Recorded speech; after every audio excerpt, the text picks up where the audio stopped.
Gold has been remarkably resilient in this move up, and it seems that every time there's any kind of pullback, it simply doesn't last very long. There's new buyers coming in. And the reason for that is that the reasons people have been buying gold have not gone away.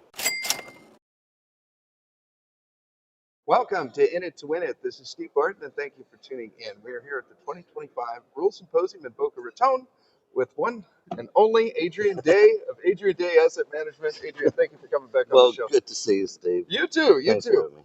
having me. Any opening salvo, opening thoughts? What's on your Whoa, mind? whoa, whoa. That is a broad question. Very broad. Whoa, you throw me for a loop there. That's so broad. Yeah, I mean, I think a couple of things are on my mind. One is, we're obviously all thinking that gold is overdue for a pullback and so on. And if we get 8 new tariff deals with big countries this week, but the plain fact is that gold has been remarkably resilient in this move up, and it seems that every time there's any kind of pullback, it simply doesn't last very long. There's new buyers coming in.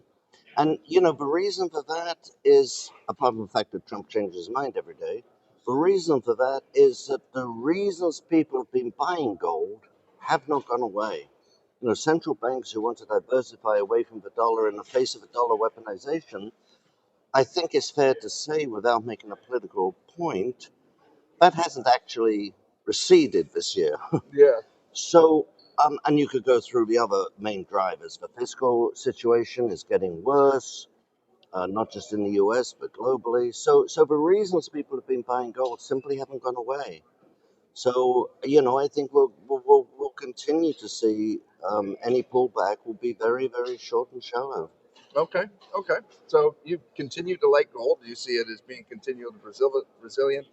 Just to piggyback on that, I've looked back over the previous gold bull markets, and usually the pullbacks are 8, 10%, and then it's back off to the races. Yeah, except in the 1970s, of course, we had a pullback of basically 50%. 50%. Yeah. And from 2001 to 2008, we had a pullback of 50%. I mean, a midpoint, we're not in, a midpoint pullback is normal. It's not unusual. To me, we're not anywhere near midpoint, though. Um, I like to use a cricket analogy, not a baseball analogy, but let's just say the second and third batsmen have only just walked in, Okay. and there's 11 batsmen. Oh, So 11 that, batsmen. yeah, Okay. All right. That'd be like inning 2.5 in baseball. there you go. All right. No, I think we're only at the beginning because, and here's the important point to me: gold has been going up for the last 3 years because of different players with their own particular reasons for buying gold. Yeah. We just mentioned central banks. That's one. But that is nothing to do with the macroeconomic environment, and it's nothing to do with the normal reasons that people buy gold. Yeah. Central banks buying because of weaponization of dollar. That's an unusual circumstance. Chinese non-official buyers because of devaluation of the yuan. Now, when you look at North American investors, they normally buy when the economy is weakening, when inflation is high and rising, when interest rates are low and falling, and you buy the gold, and the dollar is weak, and you buy the gold stocks when all of those things are happening, and the overall market is also weak. Yeah. That's precisely the opposite Yeah. of the environment that we have had. And so it's not illogical, it's not a surprise that the typical North American investor who's invested his 401k in the S&P, it's not illogical that he hasn't been looking at gold. Yeah. Yeah. As those things change, as the economy, I mean, we're getting clear signs that the economy is weakening. If you were at this conference this week, I think you'd come away with a strong feeling. But I mean, we could talk about that if you want. But I don't think there's very little doubt that increased indications are the economy is slowing. Inflation, although it's not running away, and I don't expect it to run away anytime soon, is certainly not fully under control. And Jerome Powell, Fed chairman, says that. I mean, that's the reason he's not cutting rates, because inflation is not yet under control. Inflation is well above their own arbitrary 2% target, and it's also above where it was pre-COVID. You know, we just look at the big drop from COVID and think, oh, what a good job the Fed's done. But that was just such an unusual spike; it would have come down anyway. Yeah. But inflation is still above. So anyway, the point I'm making is that I think the economy is weakening. Inflation is not yet under control, and the Fed's going to have to cut rates later this year. And the dot plot at the last meeting, the last Federal Reserve Open Market Committee meeting, the dot plot where the members of the committee say what they think is going to happen showed an average of 2.5 cuts this year. So, I think we're going to see rate cuts before the end of the year. Okay. Okay. And all of that is bullish for gold. Yeah. Yeah. Okay. So you still see a bit more upside. A bit is an understatement Yeah, for gold. yeah. I got to say, I've been taking your advice when it comes to copper. We've been talking now for a couple of years, and you basically told me buy copper on pullbacks. Joe Mazumdar in the Rule Classroom said the same thing. Brian London has told me the same thing, and so far for the last 2 years, we have looked like an absolute genius. So thank you for that. We are well up on our copper portfolio. Copper has now hit a new all-time high. Macro thoughts on copper? Yeah, well, obviously the new high recently is because of the tariffs. Yeah. But no, I mean, the thing about copper, if you look ahead 5 or 7 years, you know with pretty much certainty what's going to be produced Yeah. or how much is going to be produced. Yeah. Because of the long lead times in copper, let me put it this way, there is no major supply of copper in 7 years' time that we don't already know about. Okay. So the people that do the intricate models and look at all the exploration projects, all the development projects, all the approvals, there simply will not be enough copper in 5 and 7 years to meet even half of the anticipated demand. And that demand is not just a traditional demand for infrastructure and pipes and so on, but of course the new demand both for electrification, electric vehicles and electrification of the grid, as well as AI. Yeah. All the AI farms, which are going to take a lot of copper. Now, even if you cut those by half, because I frankly think the estimates are a little exaggerated on how many people are going to be driving electric cars in Yeah. 5 years' time. The early adopters, the people who are really keen on it have already bought. But anyway, but even if you cut those in half, and of course, as prices move up, the demand, some of the lower income demand moves away. Yeah. But we still don't have enough copper to meet the demand. Yeah. And so, of course, when we talk in the investment business, when we talk about there'll be a deficit, we don't really mean a deficit. We mean higher prices. Yeah. Yeah. So yeah, I think copper is still going to be very, very, very strong in that period ahead. And again, as I say, the beauty of copper, unlike a lot of things, is we have clear visibility on 5 or 7 years ahead. Okay. All right. So basically, the game is still on.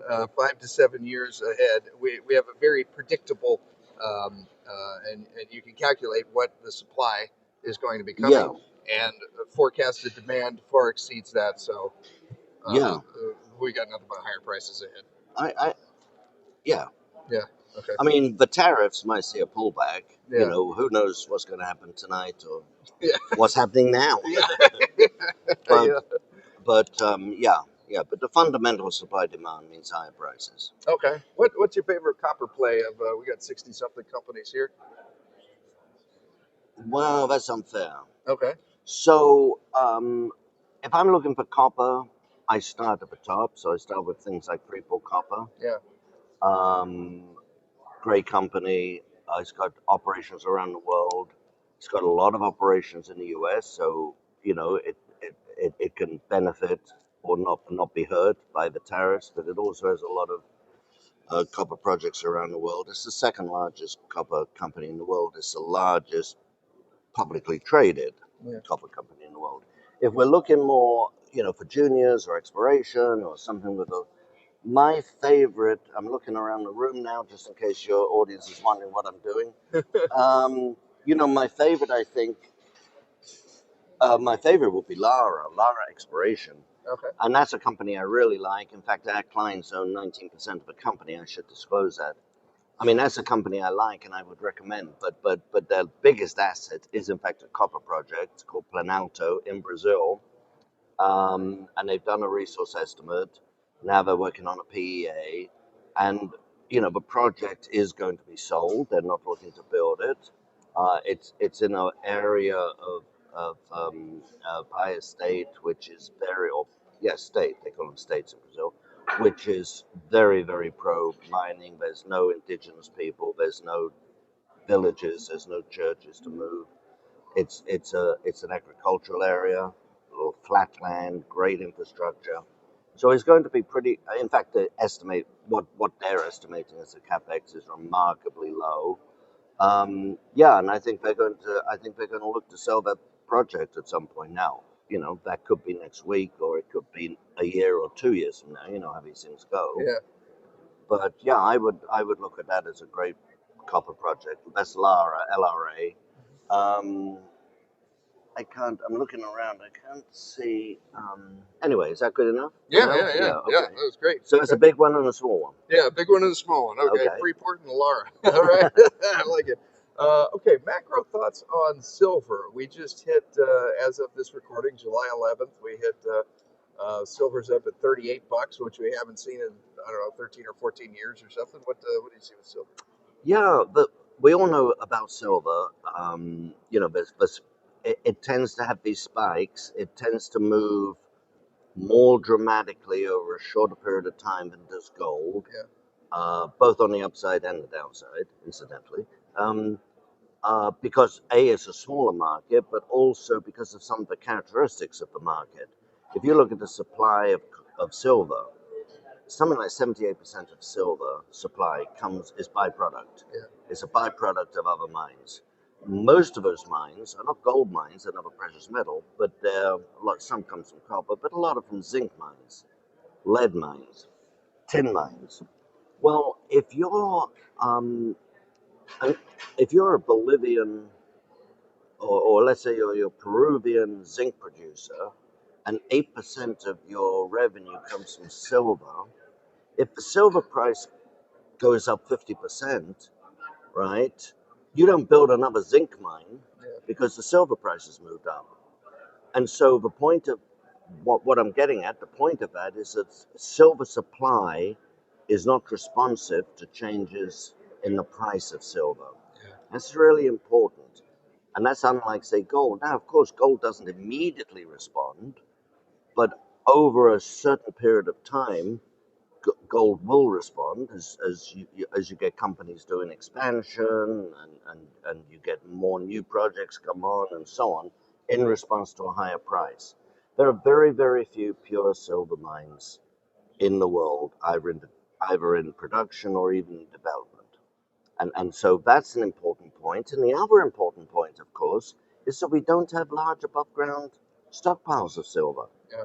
So when the silver price moves up, there is no big seller. The Chinese central bank doesn't say, well, let's reduce our silver holdings, Yeah. because they don't have any silver holdings.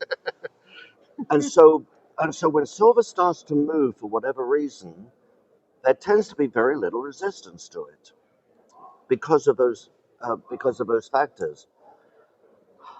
My own sense is this, and some people won't like me saying this. My own sense with this current move is we've moved to a new floor. Probably a $33 when I look at the chart. I don't pretend to be a technician, but $33 or 32.80 looks to be a good support level for gold. And even if that breaks 30 is almost a brick wall. I'm sorry, you said gold. You meant silver? Silver. Okay. Silver. So we've come to a new floor. Yeah. In silver. Are we going to run to $100 in the next few weeks or months? I don't think so. And the reason I say that is because for silver to really move, you need to get a big influx of retail buyers buying the product. And again, when you get that, you don't have resistance because there's no stockpiles, no supply. And I don't think we're there yet. I don't think we're seeing it. Yes, there's more interest in silver, but I don't see the kind of thing we saw in 2011. I don't see that kind of mania about silver at the moment. Yeah, yeah. Okay, I see the same thing when I look at the charts. I think the floor also moved up from. We were probably at 30, and we've definitely clicked up from there. So Yeah, yeah, yeah. that's pretty cool. Pretty cool. Okay. Um, what looking around the room, I guess maybe start with a big company like you did for copper. What's your favorite silver play? Well, again, if I may, just a preliminary, Yeah, because there aren't very many pure silver deposits, yeah, there aren't very many pure silver producers. yeah, And so even the big, like Pan American Silver, it's yeah, got silver in the name. It's the second largest silver producer in the world. yeah. But do you know how much of their revenue came from silver last year? Like 25% or something. 18%. 18%. Okay. So, and now they bought Max Silver. Yeah. It'll move up. No, forgetting about changes in the relative price of gold and silver, it'll move up to about 21%. Okay. So, but when the silver price moves, people look around for silver miners, Yeah. and Pan American is obviously one that benefits, along with the other traditional silver companies, even if they also produce gold. So my favorite would be Pan American Silver. It's not cheap at the moment, to be honest, but it's an extremely well-run company, good balance sheet, diversity of mines, and they do have two huge options. One is the Navidad in Argentina, Argentina.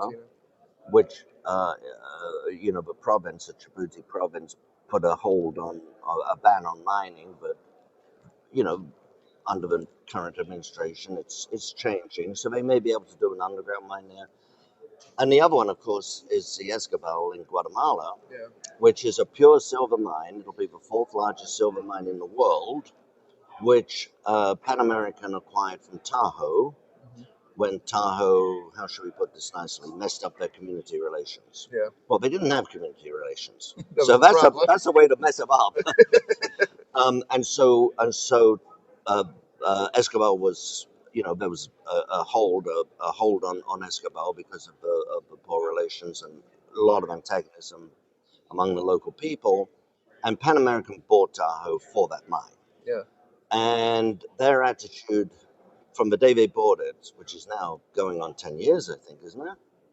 Maybe Yeah. At seven. least It's I been a think. long Yeah. time. Yeah. Yeah. Wow. Decade plus. Anyway, but their attitude from the day they bought it was, we are going to be patient. We're not going to push people. We want local support. They got a great price on that. A great price on that. So they don't have a lot of capital, but they need to get back quickly. And the government wants to restart it, but the Supreme Court of Guatemala um, uh, instructed negotiations or consultations between the government and the local people because there were no consultations before the mine was built. And I think slowly, um, they're moving towards a production. Now, will it be? And then when that comes on, that'll be the fourth largest silver mine in the world. So that's like an option they have, Yeah. and it may be 2 years, 3 years, 4 years. It's difficult for me to think it'll never come back. Yeah. So Pan American's one I like. Uh, on the, we get a lot of silver when I'm managing money.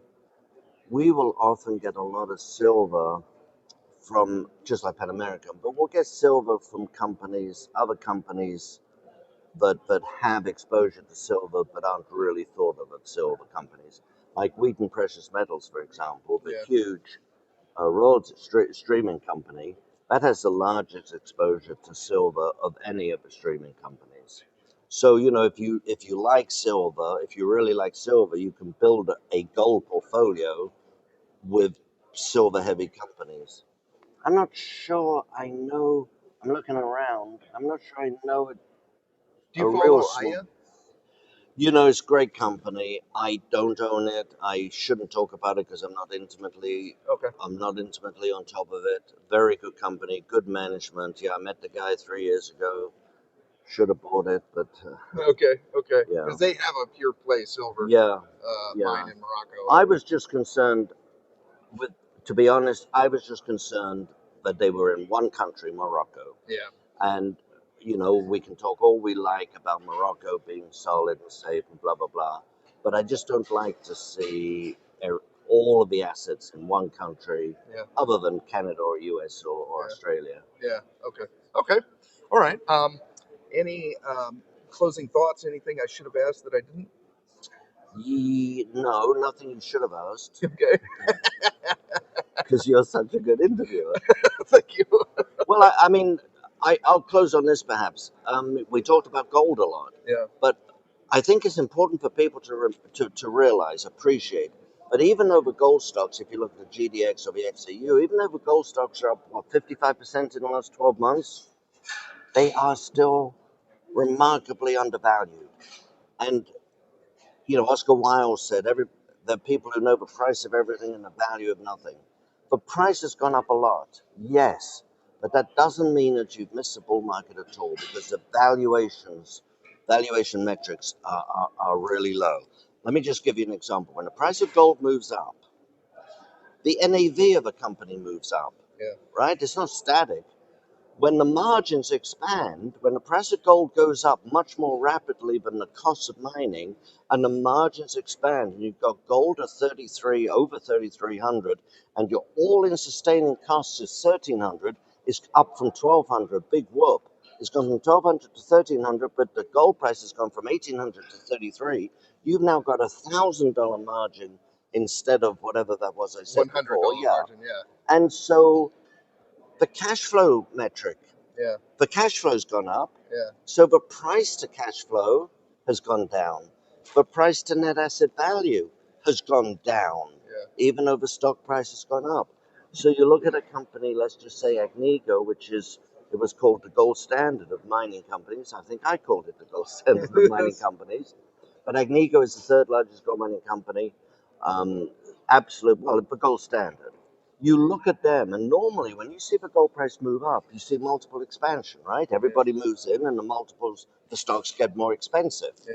But if you look at Agnico, it is selling in the lowest 20 percentile, whatever that is, the lowest quartile, let's say, Yeah.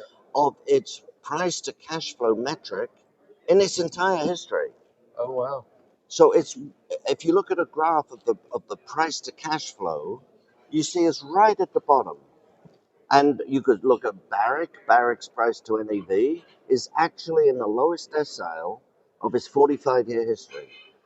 And Huh. so the stocks remain remarkably undervalued. That's Yeah. the point I want to get across. Okay. Okay. If we're only looking at price chart, we're being deceived.